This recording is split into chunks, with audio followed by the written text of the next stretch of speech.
اور جو لوگ اللہ کے بارے میں بعد اس کے کہ اسے مومنوں نے مان لیا ہو جھگڑتے ہیں، ان کے پروردگار کے نزدیک ان کا جھگڑا باطل ہے، اور ان پر اللہ کا غضب ہے اور ان کے لیے سخت عذاب ہے۔ اللہ ہی تو ہے جس نے سچائی کے ساتھ یہ کتاب نازل کی اور عدل و انصاف کی ترازو بھی۔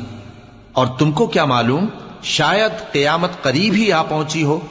جو لوگ اس پر یعنی قیامت پر ایمان نہیں رکھتے وہ اس کے لیے جلدی مچا رہے ہیں، اور جو مومن ہیں وہ اس سے ڈرتے ہیں اور جانتے ہیں کہ وہ یقینی ہے۔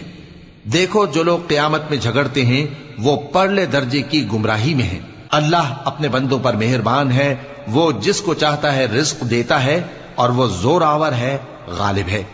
جو شخص آخرت کی کھیتی کا طالب ہو اس کے لیے ہم اس کی کھیتی میں اضافہ کریں گے، اور جو دنیا کی کھیتی کا طلبگار ہو اس کو ہم اسی میں سے کچھ دیں گے، اور اس کا آخرت میں کچھ